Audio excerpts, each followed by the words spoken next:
কিসের আইন? দরিদ্র মানুষকে শোষণ করা কি কোনো গণতান্ত্রিক দেশের আইন হতে পারে?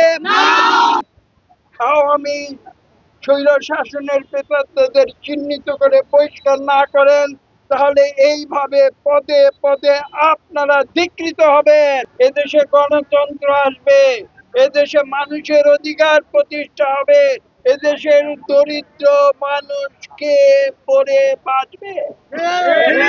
দুঃখের সঙ্গে বলতে হয়, আজকে এই সরকারের BIWT এর ভিতরে থাকা আওয়ামী লীগের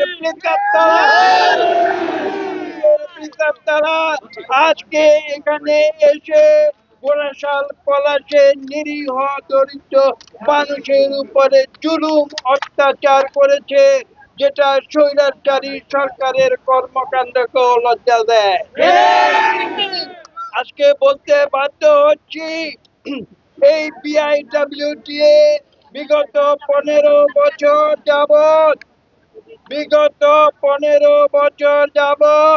বাংলাদেশের জলাভূমি নদী থেকে হাজার হাজার কোটি টাকার বালু লুটপাট করে দুর্নীতি করেছে এই BIWT।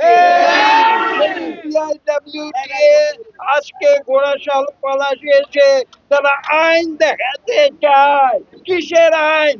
দরিদ্র মানুষকে শোষণ করা কি কোনো গণতান্ত্রিক দেশের আইন হতে পারে?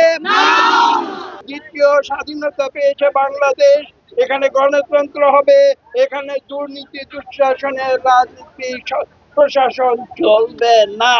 অন্তর্বর্তীকালীন সরকারের বিরুদ্ধে তারা এইসব অপকর্মের মাধ্যমে এই অন্তর্বর্তীকালীন সরকারের উপরে বদনাম টেনে আনছে, যাতে বাংলাদেশের মানুষের মনে একটি ধারণা হয় যে এই অন্তর্বর্তীকালীন সরকার বুঝি জনবিরোধী কাজ করছে।